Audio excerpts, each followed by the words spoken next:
तो अब हम लोग ऑक्सीडेटिव फॉस्फोराइलेशन का जो तीसरा लेक्चर है वो देखते हैं, और इसमें हमको बेसिकली थर्ड स्टेप की बात करनी है, जो कि है इलेक्ट्रॉन ट्रांसपोर्ट सिस्टम। पिछले लेक्चर में हमने क्रेब साइकिल की बात की थी और उसके प्रोडक्ट्स के बारे में भी हमने जिक्र किया था। बेसिकली वहां पे एटीपी मिल रहा था, या यूं कहें कि जीटीपी मिल रहा था, और NADH प्लस H प्लस मिल रहा था, और FADH2, ये तीन प्रोडक्ट हमको मिल रहे थे क्रेब साइकिल में।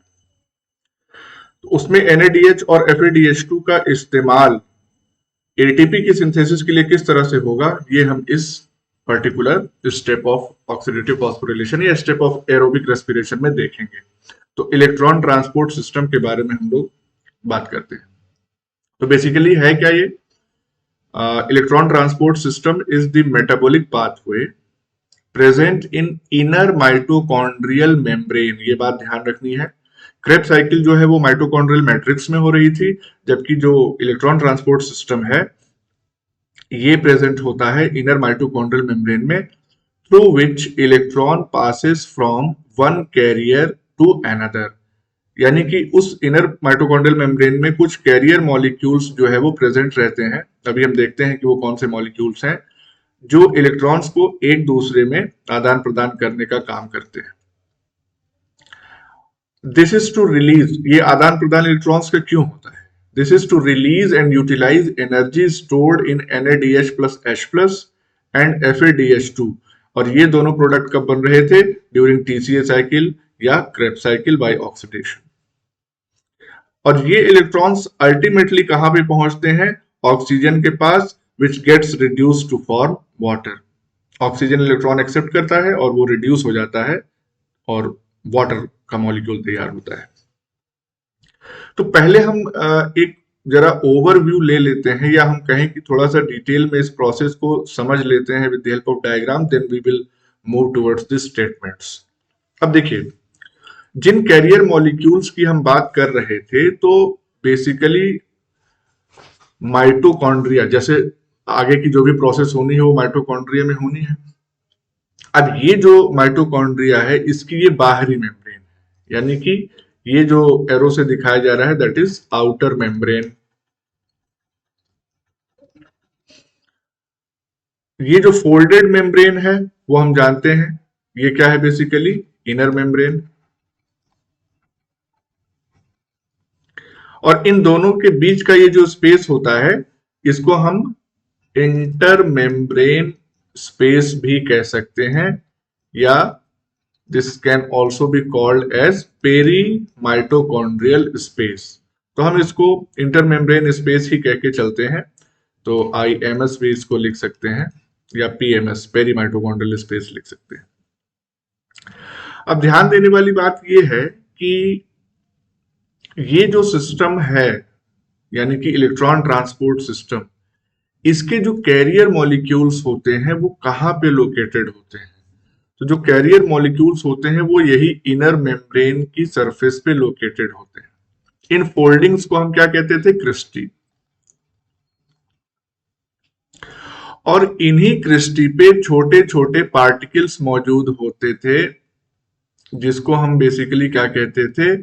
ऑक्सीसोम या F0 F1 पार्टिकल। ये पार्टिकल्स जो है बेसिकली एक्ट करते हैं एज ATP सिंथेज एंजाइम, यानी कि इसका मेन रोल होता है in the synthesis of ATP। और उसमें भी ये जो F1 वाला पोर्शन होता है जो कि मेम्ब्रेन में नहीं इंसर्टेड होता है, वो ATP सिंथेज की तरह एक्ट करता है, जबकि F0 वाला पोर्शन ये होता है इंसर्टेड इनसाइड इनर मेम्ब्रेन। अभी हम देखेंगे, इसको समझेंगे थोड़ा सा।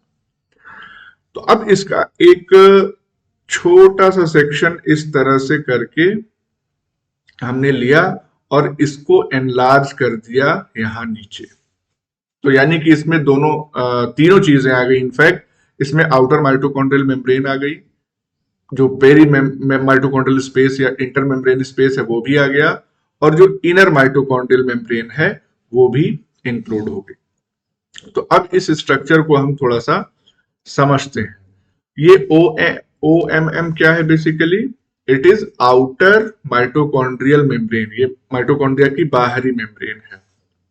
इसकी थिकनेस को हम थोड़ा सा बढ़ा के दिखा सकते हैं लाइक दिस, क्योंकि मेम्ब्रेन है तो जाहिर सी बात है लिपिड की बाइलेयर्स प्रेजेंट होंगी। तो ये जो है बेसिकली यहां से लेके यहां तक ये आउटर माइटोकॉन्ड्रियल मेम्ब्रेन है। उसके बाद नीचे जो है दिस मच, ये क्या है? इंटर मेम्ब्रेन स्पेस या आईएमएस। और सबसे नीचे की तरफ है इनर माइटोकॉन्ड्रियल मेम्ब्रेन। तो ये अंदर वाली मेम्ब्रेन है माइटोकॉन्ड्रिया की, ये वाली जो है बाहर वाली मेम्ब्रेन है, और इन दोनों के बीच में ये जो स्पेस है ये इंटर मेम्ब्रेन स्पेस या पेरी माइटोकॉन्ड्रियल स्पेस है। तो इस तरह से ये अरेंजमेंट आप समझिए। अब ध्यान दीजिए कि इनर मेम्ब्रेन में कुछ कैरियर मॉलिक्यूल्स या कुछ कॉम्प्लेक्सेस जो है वो एम्बेडेड हैं। इसको हम कहते हैं this is called as complex 1। ये वाला जो L shaped, inverted L shaped का लग रहा है, दिस इज कॉल्ड कॉम्प्लेक्स 1। ये वाला कहलाता है कॉम्प्लेक्स 2।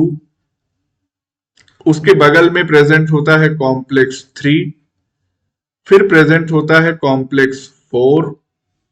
यानी कि 4 कॉम्प्लेक्सेस, 1 2 3 4 प्रेजेंट होते हैं, जिनका काम होता है इलेक्ट्रॉन्स का मूवमेंट एक दूसरे तक करवाना।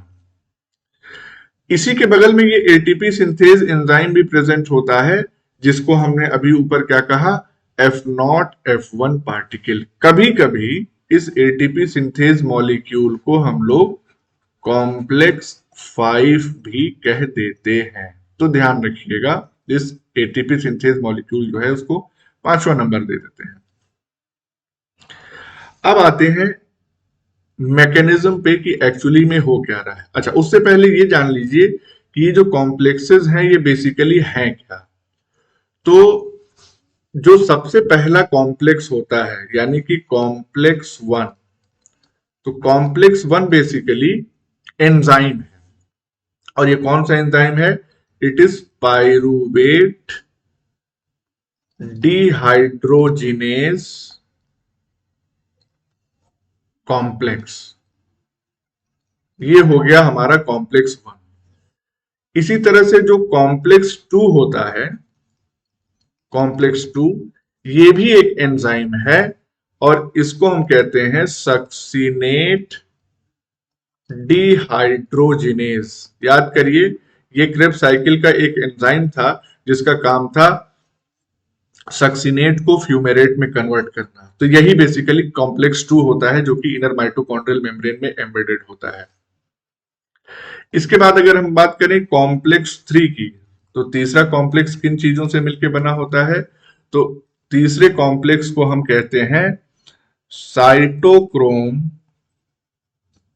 Cytochrome BC1। ये तीसरा कॉम्प्लेक्स होता है। और जो चौथा कॉम्प्लेक्स होता है कॉम्प्लेक्स 4, ये बेसिकली क्या होता है? ये होता है एक और एंजाइम साइटोक्रोम C ऑक्सीडेज। तो कुल मिला के हमको ये समझ में आ रहा है कि जो भी कॉम्प्लेक्स हैं, ये पहला, दूसरा, तीसरा, चौथा, ये सारे कहीं ना कहीं एंजाइमेटिक रोल प्ले कर रहे हैं। पहला वाला पायरुवेट डिहाइड्रोजिनेज है, दूसरा वाला सक्सिनेट डिहाइड्रोजिनेज है, तीसरा जो है उसके पास साइटोक्रोम्स हैं B और C1। Then we have fourth complex है साइटोक्रोम C ऑक्सीडेज, ये भी एक एंजाइम है। तो इस तरह से एक ब्रीफ इंट्रोडक्शन हमको पता चल गया कि कॉम्प्लेक्सेस बेसिकली हैं क्या। अब देखते हैं कि इन कॉम्प्लेक्सेस का फंक्शन क्या है या रोल क्या है। तो उसको समझने की कोशिश करते हैं। Let us zoom out a bit. तो थोड़ा सा जूम करेंगे तो क्लियर होंगी चीजें। हाँ, अब ध्यान दीजिए यहां पे, देखिए यहां पे चूंकि ये मैट्रिक्स वाला पोर्शन है माइटोकॉन्ड्रिया का, मैट्रिक्स वाला पोर्शन, तो इस मैट्रिक्स में क्रेब्स साइकिल रन की और इसी मैट्रिक्स में बीटा ऑक्सीडेशन भी रन करता है। वो लिपिड्स की कैटाबोलिज्म होती है तो वो रन करता है, उससे हमको कोई खास मतलब नहीं है। We are much concerned about the Krebs cycle. तो मैट्रिक्स वाले पोर्शन में, माइटोकॉन्ड्रिया के मैट्रिक्स वाले पोर्शन में क्रेब्स साइकिल रन करती है और जिसकी वजह से NADH और FADH2 जो है वो बनते हैं। तो इस मैट्रिक्स वाले पोर्शन में NADH और FADH2 बन गए। तो let's talk first about NADH। अब ये NADH मैट्रिक्स में प्रेजेंट है। इस NADH से एक इलेक्ट्रॉन जो है वो निकला, ठीक। ये इलेक्ट्रॉन सबसे पहले जाएगा कॉम्प्लेक्स 1 के पास। इस कॉम्प्लेक्स 1 में एक सेंटर होता है FMN, जिसको हम कहते हैं फ्लेविन मोनोन्यूक्लियोटाइड। Flavin mononucleotide. तो ये जो FMN सेंटर है ये इलेक्ट्रॉन रिसीव करता है। दिस इज द इलेक्ट्रॉन, अगर इसको थोड़ा सा हम इस तरह से करें, और ये इलेक्ट्रॉन FMN जो है वो दूसरे आयरन सेंटर्स के पास, आयरन सल्फर सेंटर के पास, FeS यानी आयरन और सल्फर सेंटर के पास भेज देता है। जैसे ही ये आयरन सल्फर सेंटर के पास इलेक्ट्रॉन जाता है तो ये इसको रिड्यूस्ड फॉर्म में कन्वर्ट कर देता है, यानी फेरस।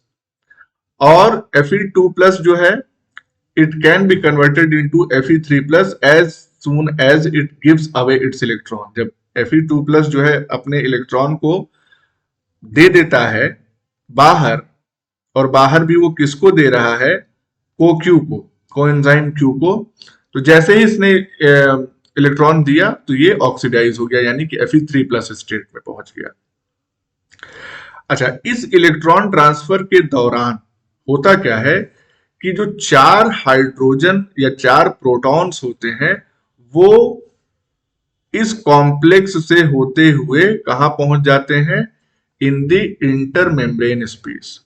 तो ध्यान दीजिएगा, ये 4 हाइड्रोजन या 4 प्रोटॉन्स जो हैं ये पहुंच गए इंटरमेम्ब्रेन स्पेस में because of this electron transfer और electron shifting within the complex 1।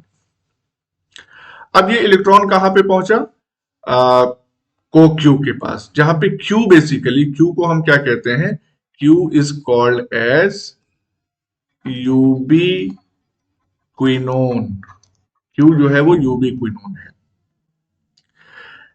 जैसे ही ये Q जो है इलेक्ट्रॉन एक्सेप्ट करता है तो जाहिर सी बात है इसके पास नेगेटिव चार्ज आ जाता है, and then it accepts protons as well from this matrix. इस मैट्रिक्स से प्रोटॉन को एक्सेप्ट करता है और ये अपने रिड्यूस्ड फॉर्म में कन्वर्ट हो जाता है। ये जो बेसिकली CoQ है, ये इसी की रिएक्शन जो है ऊपर हम दिखा रहे हैं कि Q है यानी यूबीक्विनोन के फॉर्म में है, और इसने इलेक्ट्रॉन एक्सेप्ट किया और साथ ही इलेक्ट्रॉन के बाद इन प्रोटॉन को एक्सेप्ट किया फ्रॉम द मैट्रिक्स, जिससे ये QH2 में कन्वर्ट हो गया, और इसको हम कहते हैं यूबीक्विनोल।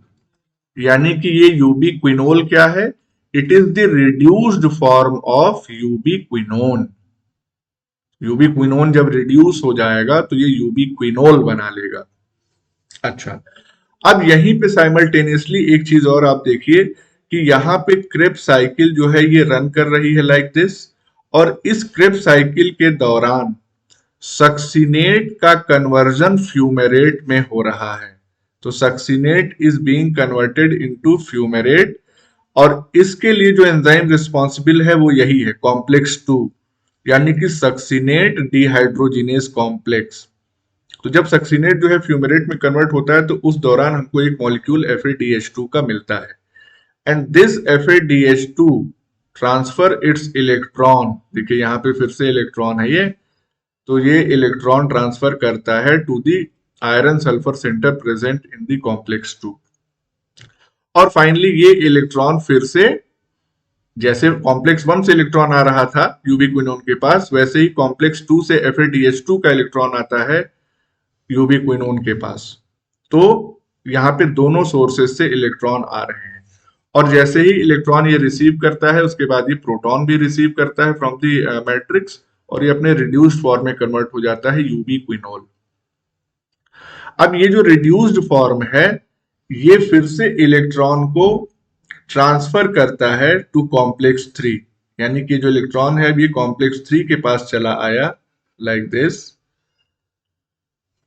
कॉम्प्लेक्स 3 में हमारे पास साइटोक्रोम्स होते हैं, साइटोक्रोम सी और साइटोक्रोम बी। तो पहले ये इलेक्ट्रॉन जो है वो साइटोक्रोम सी के पास जाता है, फिर आयरन सल्फर सेंटर के पास जाता है, फिर साइटोक्रोम बी के पास जाता है। इस प्रोसेस के दौरान during this movement of electron जो 4 हाइड्रोजन या 4 प्रोटॉन्स प्रेजेंट है मैट्रिक्स में, वो फिर से भेज दिए जाते हैं इन दी इंटरमेम्ब्रेन स्पेस। तो यही फायदा इस इलेक्ट्रॉन मूवमेंट का थ्रू दिस कॉम्प्लेक्स 3 कि 4 हाइड्रोजन जो है वो पंप कर दिए गए इन दी इंटरमेम्ब्रेन स्पेस। अब ये इलेक्ट्रॉन जो है वो साइटोक्रोम बी से निकल के साइटोक्रोम सी तक पहुंच गया। अब ये साइटोक्रोम सी, ध्यान दीजिए, ये इनर माइटोकॉन्ड्रियल मेम्ब्रेन के बाहर की तरफ है। ये वाला पूरा इलाका जो है वो इनर माइटोकॉन्ड्रियल मेम्ब्रेन का है, तो इसके बाहर की तरफ है ये। और ये साइटोक्रोम सी जो है वो बेसिकली किस तरह एक्ट करता है? It acts as mobile carrier of electrons. तो ये साइटोक्रोम सी जो है मूव करता रहता है कॉम्प्लेक्स 3 से कॉम्प्लेक्स 4 तक, और ये इलेक्ट्रॉन्स को कॉम्प्लेक्स 3 से लेता है और कॉम्प्लेक्स 4 तक पहुंचा देता है। कॉम्प्लेक्स 4 में बेसिकली 2 कॉपर के सेंटर्स होते हैं और 2 साइटोक्रोम्स होते हैं। तो इसको सबसे पहले साइटोक्रोम सी जो है इलेक्ट्रॉन को कॉपर सेंटर ए, CuA इसको हम कहते हैं, CuA को देगा। फिर ये CuA इस इलेक्ट्रॉन को साइटोक्रोम ए को देंगे, फिर साइटोक्रोम ए इस इलेक्ट्रॉन को CuB यानी कॉपर सेंटर बी को देगा, और फिर साइटोक्रोम A3। तो इलेक्ट्रॉन कहां से कहां आ रहा है? साइटोक्रोम सी से copper A, cytochrome A, copper B और साइटोक्रोम A3। ये साइटोक्रोम A3 जो है फाइनली इस इलेक्ट्रॉन को ऑक्सीजन या ऑक्सीजन मॉलिक्यूल को ट्रांसफर कर देता है। तो यहां पे ट्रांसफर ऑफ इलेक्ट्रॉन हो रहा है, यानी फाइनल एक्सेप्टर जो इलेक्ट्रॉन का है वो कौन है? ऑक्सीजन।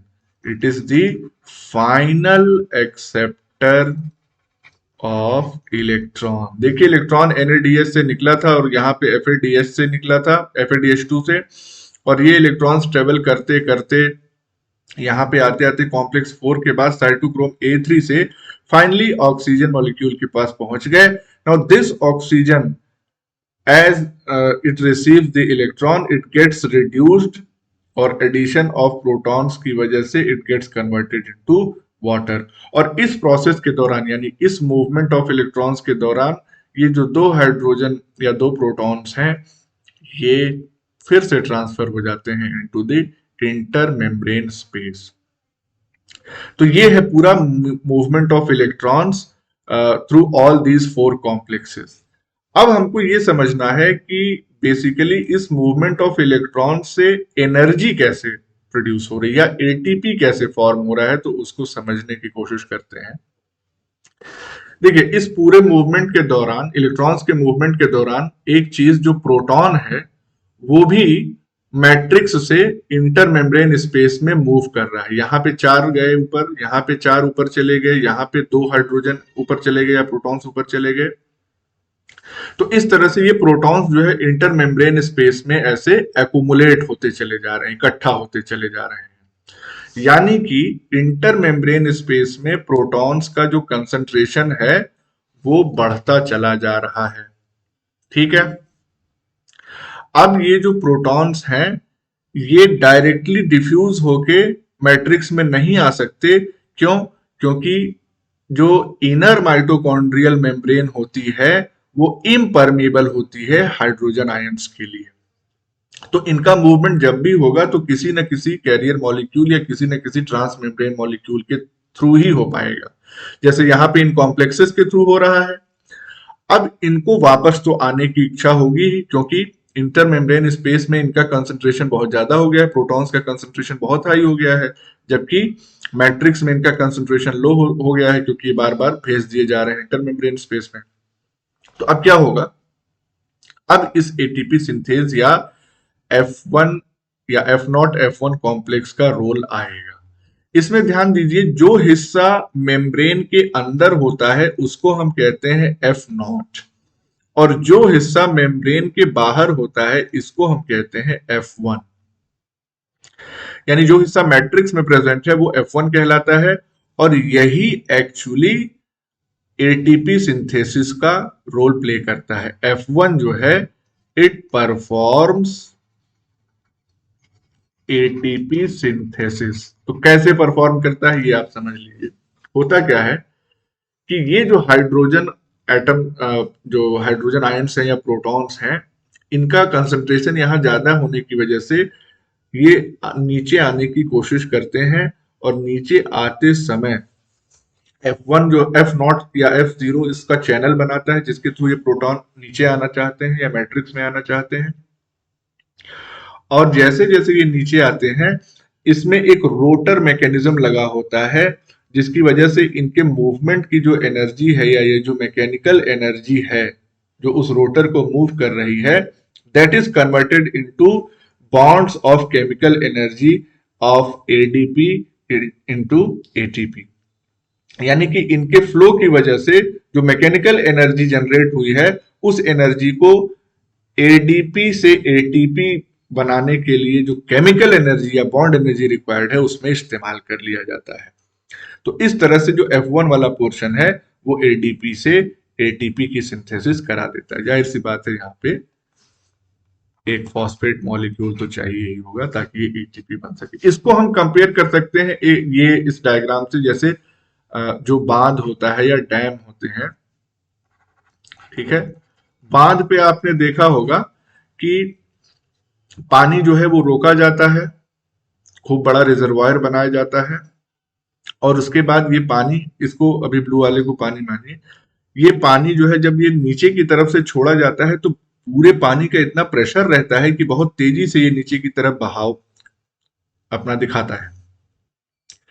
अब यहीं पे जो जनरेटर्स लगे होते हैं, जब ये पानी यहाँ पे मूव करता है तो इसके डायनेमोस रोटेट करते हैं, जिसकी वजह से इलेक्ट्रिसिटी प्रोड्यूस होती है।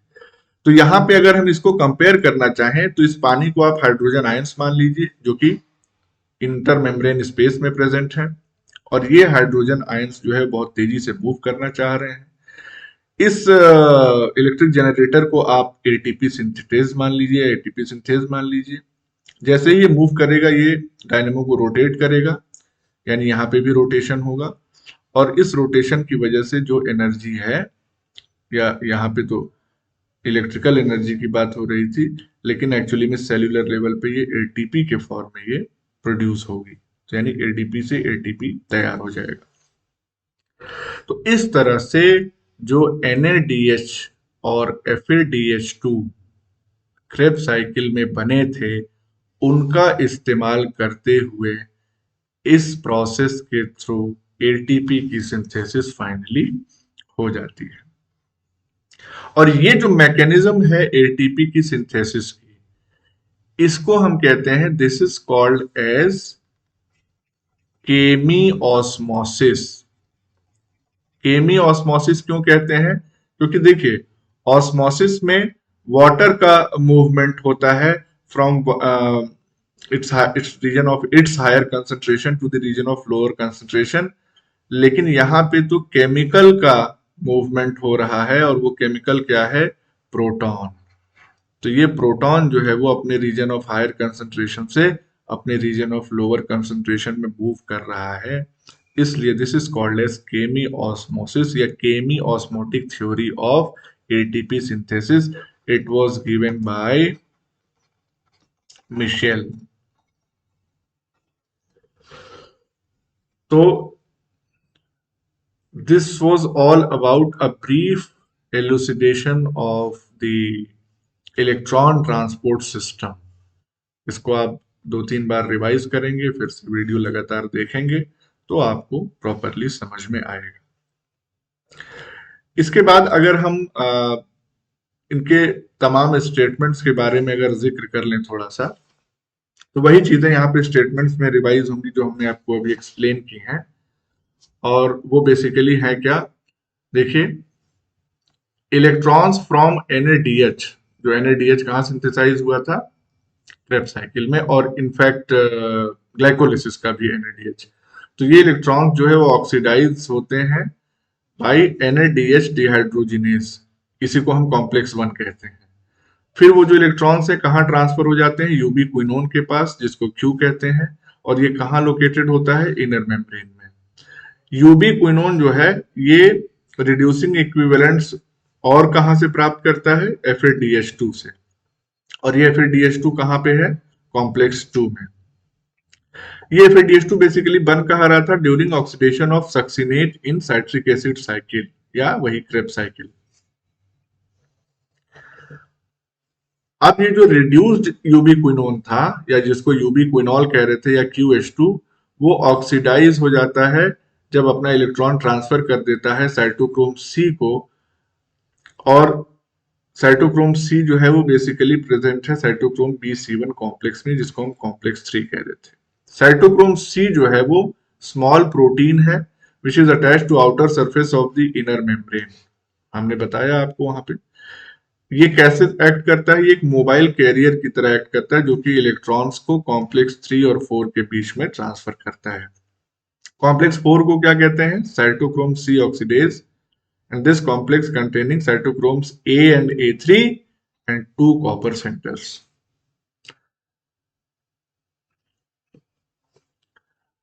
तो जब इलेक्ट्रॉन्स जो है एक कैरियर से दूसरे कॉम्प्लेक्स, मतलब कॉम्प्लेक्स 1 से 4 तक पास होते हैं, तो एटीपी सिंथेस जो कि कॉम्प्लेक्स 5 है वो एटीपी का प्रोडक्शन करता है। तो कुल मिला के यहाँ पे अगर आप देख सकते हैं सम अप करने के लिए, तो ये जो कॉम्प्लेक्स 1 है ये NADH डिहाइड्रोजिनेज है, कॉम्प्लेक्स 2 FADH2 ये साइटोक्रोम BC1, FADH2 नहीं, बेसिकली इसको हम सक्सिनेट डिहाइड्रोजिनेज कहेंगे, that will be more accurate, succinate dehydrogenase. Then cytochrome C oxidase जो है कॉम्प्लेक्स 4 होता है, और कॉम्प्लेक्स 5 जो होता है वो एटीपी सिंथेज होता है। अब यहाँ पे ध्यान देने वाली बात क्या है कि एक NADH का जब ऑक्सीडेशन होता है तो हमको 3 एटीपी मिलते हैं, और एक FADH2 का जब ऑक्सीडेशन होता है या इसके इलेक्ट्रॉन जब निकल के जाते हैं तो हमको 2 एटीपी मिलते हैं। ठीक, तो दीज आर ऑल, ठीक है, ये सब स्टेटमेंट्स है। हम बेसिकली एटीपी के बारे में बात करते हैं। एक बार यहाँ पे ये समझ लेते हैं कि एटीपी सिंथेस जो एंजाइम है इसका स्ट्रक्चर कैसा है। तो ये देखिए, ये आउटर साइड है मेम्ब्रेन की, और ये मैट्रिक्स वाला साइड है, दिस इज मैट्रिक्स साइड, और ये जो है ये बीच का नीला नीला जो दिखाया गया that is inner mitochondrial membrane.